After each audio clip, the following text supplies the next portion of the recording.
plan that lets you save. Who cares? True Form Life. Green look on. I really support people doing energy work again. So I was in the work and I worked myself out and I was like, I'm going to start another business because I miss being with people individually. So I do energy work and I also help a lot of people build their businesses. Green look on.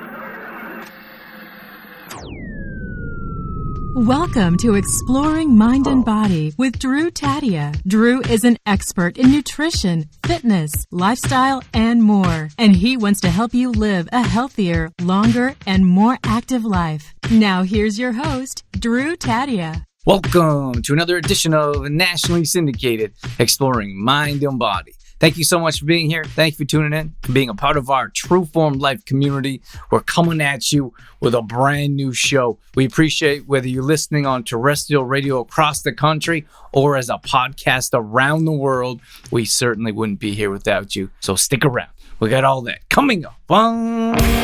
This is Exploring Mind and Body. Naturally improve your lifestyle one show at a time with your host, Drew Tadia.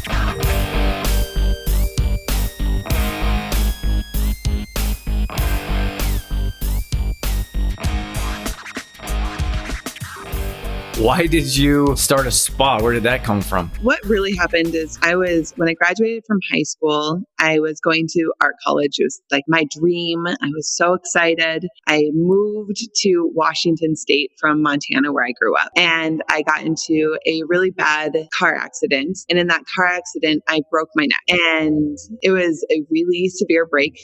Think like Christopher Reeves and I have matching breaks. It really just changed the trajectory of my life. I was in a neck brace for 8 months. I was in a lot of pain and I really couldn't take pain medication or anything else. And at that point in time, my stepmom, who is a genius, I'm going to take you to a massage therapist to see. She was also a nurse. And she said, maybe she can help you, work out some of the things that are hurting you because nothing else seems to be working. So I went to this woman and she actually couldn't really touch me at all because I was in too much pain. So she did a little bit of touching, but she mostly did energy work for me. And I went in 3 times. And by the 3rd time, my pain was gone. Wow. I was able to, at that point, I was able to get a job. I couldn't drive. So it was like me in Montana, walking at 5 o'clock in the morning to my coffee shop job in my neck brace. Everyone felt very bad for me. They gave me great tips. It wasn't so bad. So, and that really changed what I wanted to do. I realized I wanted to be in the healing field because it had changed my life so much. So I took a little detour, went and lived in Europe for a while, actually learned a lot of healing modalities there from people all over, came back, and I ended up going to massage school because it's what it's kind of my entry point into doing energy healing. And also I ended up loving massage. And then I worked at a spa. And as I was working at the spa, I was always the really annoying employee that was like, I think we should do this. And I think we should do that. And eventually my boss just said, if you feel like you could do it better, do it yourself, and promptly fired me, which at this point I'm like, yes, I was fired. I realized. But that was the last job I ever had. And I really took her to heart and decided I would go try to do it myself. So at 22, I got fired and I decided that that's what I would do. And I put together a business plan and thought it would be a lot easier than it was. It was not that easy, but decided to do it anyway and opened my first spa, when I was 23. Wow. So so I got to take a step back here from small town-ish Montana to New York City. How did that work out?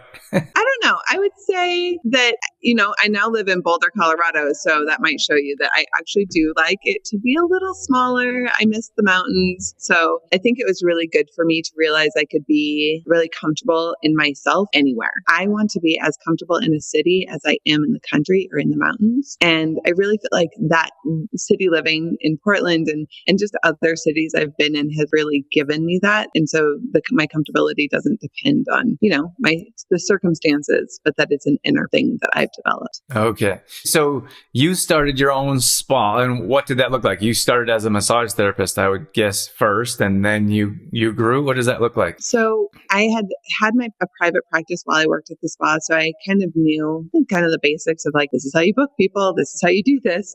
And so then we found this property that was just really just like a big empty warehouse looking thing. But I, of course, just saw it with like rose colored glasses. I was like, this is going to be beautiful. My friends were like, you are legit crazy, Briana. This is not going to work. And you have like $2. So, and I really, I put so much work and effort into creating it. And we opened with 4 rooms. We had 4 rooms open when we started, and there were a bunch of other rooms, but we couldn't afford to decorate them or even put floors in them. So those doors were closed, and we just pretended like they were like occupied with clients, even though they were just not actually even developed yet because we couldn't afford it. Quiet, please, massage in session. Totally. It was such a lie, but you're just like, well, you don't need to look in that room or that room or that room or that room. And eventually, we just grew kind of organically. We had clients that we had from our private practices. So my boyfriend at the time, my now husband, moved his acupuncture practice in there. So his patients came with him, and my clients came with me. And I had a friend whose clients came with her. And so we kind of all just grew together, and then, started marketing and also worked the front desk and also cleaned the toilets and worked every day for like 10 hours. And then I would get done with work and go belly dance at night to make money. So Wow. It's a good thing I was 23 because I had enough energy for it all. And now I'm like, oh, that makes me tired to think about. But it was a good time in a way. So are you still in that same building? Yeah. So actually our Portland spa is still in that building. We ended up buying that building. It has 2 other tenants in it. We actually just painted it yesterday, and it's so beautiful. So it feels really great to have this like home in Portland that we love so much. And then, okay, so you were in Portland and you're like, hey, let's get a spot in Boulder? I mean, kind of. It was more actually that my husband was really done with the weather in Portland. And so for years, he tried to convince me to leave, and he would just put the weather of Boulder and Portland on every device I had. It was like you could see. It was very convincing, honestly. It's like night and day. So eventually we decided to move to Boulder, and I actually wasn't planning on opening a spa when we moved here. But well, we have that spa running. We have our apothecary manufacturing in Portland running. Everything was going, and it was being run pretty much without us. And so we moved to Boulder, and I always said, I'm not going to open a spa here unless it's in this very particular place right next to this really cute coffee shop that I liked, that if that place opened up, I guess I would maybe think about opening a spa there. So we moved here, and about a month later, I was meeting a friend for coffee at that coffee shop, and I looked over, and of course, that space was open. I was like, well, dang, I guess I'm opening a spa. So that's So the other one in Portland is still running. Yeah. And then so you just have different practitioners in there that run that, and you're running this one here in Boulder? Yeah. I mean, actually at this point, there are managers who run those who are amazing, spa directors. And then actually there's somebody who manages them, which is really great. And I just get to meet with him. And so they really, really do so much of it without me. It's actually unbelievably lucky. Wow. It sounds like a dream come true. I can't wait till I grow up and that happens. Okay, so for you, when people come and see you and they're going to tune into this show, they're going to say, how can you help us? What is the message that you share with your customers through your different facilities? Yeah, I mean, through the Dragontree, we really help people with holistic health. So, if you're in Portland or Boulder, come to our spas. Otherwise, we have, external pain relief products that are really amazing. They're all natural and really great. And then we also have a whole line of bath and body products products, books, and programs through that. I feel like a lot of what we're trying to do is help people get whole life wellness. And so we're looking at, can you get your goals? Can you also be out of pain? Can you feel good in your body? Can you feel good in your relationships? So really health in a really broader sense is what we do there. And then when people come see me individually, so in my other business now, you're like, you work yourself out of one business and then work yourself into another because you're just like that if you're me. And so in my other business, I really support people doing energy work again. So I was in the work and I worked myself out and I was like, I'm going to start another business because I miss being with people individually. So I do energy work and I also help a lot of people build their businesses. So it's, a huge part of what I end up doing. So you do energy work and help people these are two different businesses, or it's like energy work towards helping people build their businesses?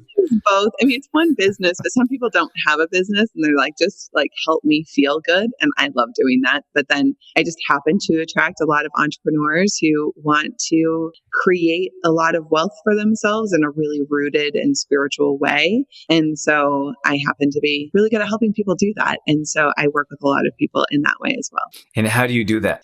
Well, we do actually a lot of energy work on them and their business. And then we do a lot of mentoring. So we work together to look and see what the systems are that are working and not working for them already. And a lot of it is working with their energy, their mindset, and their emotions so that they get really clear and become really clear conduits for a thriving business. What's the biggest challenge, roughly? I know there's probably dozens a day. What's the biggest challenge that you see in a generalized manner? Like the biggest challenge that my clients have, or? No, you helping them. Like you're trying to help them. So what is what is my challenge? Yeah. I would say that I honestly think it's really hard to get people to see themselves the way I see them. I think that that's one of my greatest gifts is that I see people's potential and I can help work them towards it. But I think a lot of people don't see their own potential. And so that's often one of the hardest pieces is opening up that lens so that they can actually see the fullness of their spirit that I see. Yes, that's so interesting because we do the same. Like we're going to run a 30-day fitness challenge here. And one of the aspects is, can you picture yourself at your most, your highest success? Like what is your highest being of what you want to feel like, look like, be like? And so many people have that disconnect of no idea. Like they've never pictured their own success. They don't know what it looks like. So if they bumped into it, they wouldn't know. Right. How do you find that? How can you help find that connection? I feel like actually creating a lot of space and permission for dreaming. And also, I think a lot of times for me with my clients, I kind of dream with them if they're stuck in that. So because I can see it, but I see you in this way. Do you ever see yourself in that way? And sometimes that starts to spark an opening and then we can build upon it. But it's like most people just haven't given themselves any room for this. To be like, oh, and then also we talk a lot about disappointment because I think a lot of times people don't want to dream like that because they're so afraid of being disappointed if it doesn't happen. And yet I feel like what actually happens is that you then end up just having a disappointing life. You might dream and shoot for it and be a little disappointed that you don't get all the way there, or you can just stay stuck right where you are and just be disappointed already. So to disengage the power of disappointment and the way that holds people where they are and actually start to untangle their feelings around disappointment so that they can actually dream. So it's based around or rooted in the fear of failure, right? Like they don't want to look any further than where they're at. But the thing doesn't make sense to me because if you dream big and you fail, you're still in the same position if you didn't, right? Right. What's the difference? It's like if I shoot for 10 and I get 6, I failed. I'm like, yeah, but right now you're at a 3. So 6 is actually still way better. Right. So not try. Yeah, for sure. Tell me about the energy work. We might be bouncing around a little bit here, but the energy work that you say that you're doing, can you give us some more detail, be more specific around how that helps people? Yeah. So, I've been doing energy work for 20 years. And so it's changed a lot and I have a lot of modalities, I guess I would say, when working with people. But a huge part of the work that I help people do is to, I would say, is energy alchemy. And so we're really learning to become alchemists of energy in our own body. Because usually we are such black and white thinkers. We're like this or this, right? I want to be like, even the way that people often talk about like the masculine and the feminine, when really our job is to alchemize energetics. And so we would take both and create what is new within us. And so a lot of what I am helping people do is that kind of work. And then also just detangling energetic blocks. It's kind of like we've built all these dams in our lives, all these dams in our energetic systems that stop flow from happening, but then we get used to it. And you're like, well, just kind of like this, rather than looking to see what's happening energetically and untangling it and unblocking it. And so a lot of what things like procrastination and self-sabotage and, feeling like you're hitting a glass ceiling. A lot of times people even just feel like, I don't know why, but I just am having a hard time moving forward on this. Like people that say, let's say like, I want to run a marathon. Like, cool, what's stopping you? And if there isn't I just broke my ankle, like sometimes there's a legitimate reason, like I broke my ankle. But if it's not that, I almost can always find an energetic block that if we release, everything else follows from that and gets a lot easier. There's a lot more flow that happens and a lot more momentum towards the things that you want. Yeah, I could resonate so much with what you're saying. I'll tell you a quick story. I've like crazy ideas. I guess you have two sides. Like 12 years in business is a long time for me. It's where I'm at. But some people are like 30, 40 years. But for 12 years, I've never really had any, in most cases, I never really had any serious blocks. I'm always like, what's the next thing? What are we doing now? And I went through this really stressful situation that I struggled to get out of. I couldn't figure out a way out. Finally did. But during that time, it was only a couple of weeks, but I was like, what is wrong? We can't find any progress with business or that part of life. And it was such an odd experience because I hadn't felt that before. But once that stressful situation was concluded and moved out, it was like the floodgates rushed in. And I was like, I could hardly handle keeping up. I'm usually doing 100 things at once. But at any rate, it just kind of goes along with what you're saying of once you can move some energy, everything just flows the way it should be. Yeah, it really changes so much. And I think that often we are looking to solve our problems through more information, but I don't think that usually information is our problem, right? Like you can Google anything. We don't have an information gap. Right. There's not really an information gap. You have all the information you need, or you could get it in like 5 seconds. Most of the time, I think what stops us is an energetic tangle that we can actually undo. And when we do, it really shifts things. So what are you doing to do that? Or how are you working with your clients? Is this in person, online, on the phone? How are you moving this energy for them? So I do it on the phone. Yes, on the phone. I'm like, how things connect. You're like phone, sometimes audio through the internet, but, and we just connect together. And in that way, I'm able to, like if right now which I will not do, but if you were like, you can just have access to my energy, then the permission granted, because I'm a big permission consent person. I don't mess with people's energy unless they pay me pretty much. I can go in and then I can actually see what's happening. So for me, it's almost like, I imagine it's like what a plumber, or like an electrician, you bring an electrician into your house and you're like, I don't know what's wrong with these wires, but this thing isn't turning on. The electrician is like, cool, I got you. I'll just like open things up and look and see like, oh, this thing is tangled, or this wire is bent, or this thing isn't working. And so they just replace it and fix it. And then like, oh, well, now it works. And that's my client's experience of working with me, is I come in and I am able to do that. And I walk them through it usually. Sometimes I don't, because I can't talk all that much, but I try to give them an idea of what's happening while it's happening, or I tell them afterwards, like, this is what happened.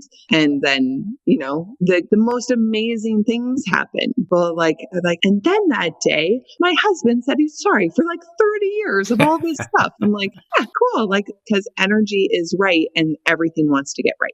So what's the challenge with helping people understand that the energy healing could help them, or you don't deal with that?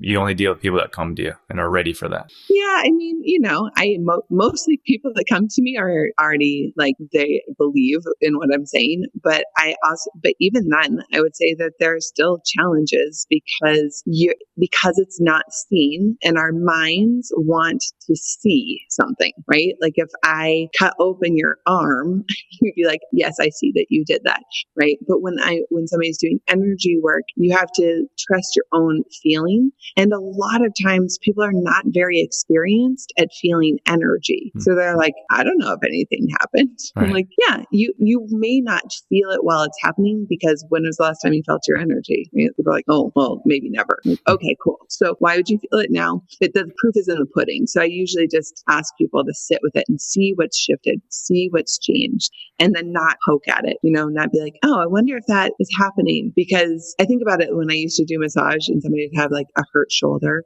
they'd come in and they would be like, I can't move my shoulder. And I'd work on it for an hour. And then at the end, they'd be like, oh, I can move it. That's so much better. And then they would start to like really push it, be like, oh, I wonder if this will hurt it. And it's not doing that. I just fixed your shoulder.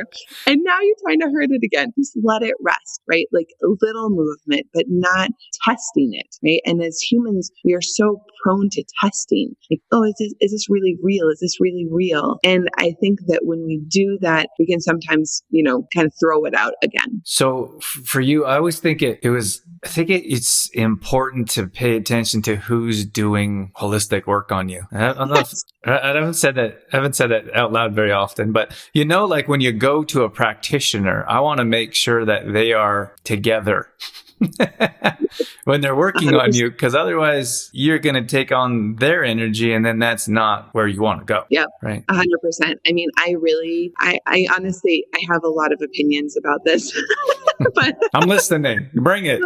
I mean, one of the main things I find is that a lot of, especially people who do holistic health, but especially I would say energy workers, one of the things I hear them say a lot is, I'm so exhausted after I do it. And that to me is a sign of somebody I would never go see, because I feel like if you're exhausted, you're not doing it right, because that means like you're expending your own energy, or you're doing something in my energy that you shouldn't be, or something's going wrong, because this should be everyone's lifted from this experience. You should not be exhausted. And, I teach my apprentices this, and they often are like, wait, I used to be so tired after energy work and now I'm not. Yes, because now you're doing it in a way that's sustainable.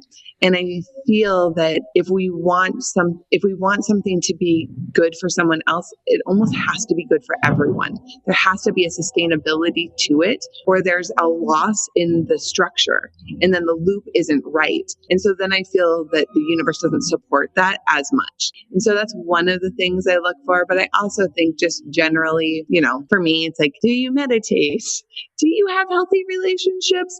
Are things flowing in your own life? Right. Because especially, whatever. If somebody was giving me a massage, I probably wouldn't be so worried about those kinds of things, because I would say, are you really good at massage? You can give me a massage. But if you're doing energy work on me and yet your own life, not that you can't ever have issues, because we'll have issues, but are things generally flowing in your life? Because if not, why aren't you doing this energy work to yourself? And then if you're not doing it to yourself, then maybe it doesn't work. Or if you are doing it to yourself and this is still happening, maybe it doesn't work.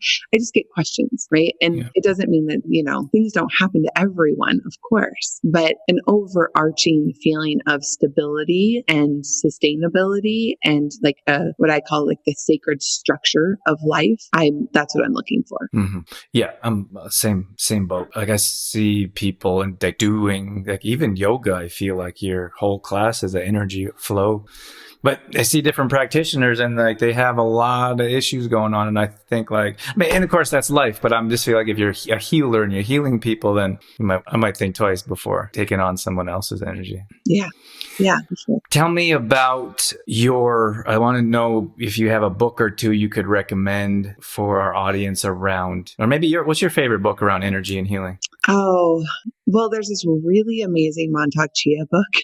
It might be a little bit more than what most people want to read, but I think Montauk Chia is an amazing energy healer and has a lot to share around energy work that's different than, I would say, like more different than, like, say, Barbara Brennan, like Hands of Light, though it's almost like a different school of thought, but they overlap and they make sense together. They're not opposite, but I just feel like when in the energy working field, I'd say that there's a lot more like towards like Barbara Brennan style-ish, I would guess, or Reiki-ish styles. And Montauk Chia is just totally different. And I love the way that he shares things. And he also has that, I don't know, I used to have this teacher named Sifu Fong, and just like this kind of like matter of factness, this like big, gentle, loving heart, but also a little like, I don't know. I just like it. So Yeah. he has a little bit of that energy too. Awesome.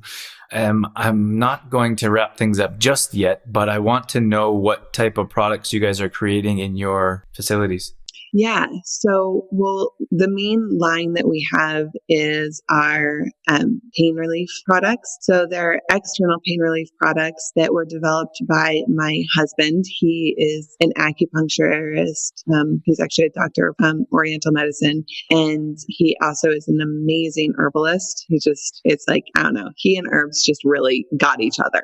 And so he has formulated these products that really are so great at relieving pain, but you don't have to take a pill, and they don't go through your whole system. So you can really, like, if you had a shoulder pain, you could put a patch on it and it would directly affect that area, and really only that area pretty much. So I feel like that whole line, it's called our Muscle Melt line, is really amazing. And then we also have Ayurvedic massage oils that are incredible. And I developed all these. I went to school for Ayurvedic medicine as well and created these Ayurvedic massage oils. So they're for the different doshas. And then we also just have really beautiful aromatherapy experiences through bath and body gel and also lotion. So they're all really high quality. Like, we use the best ingredients. Again, a lotion.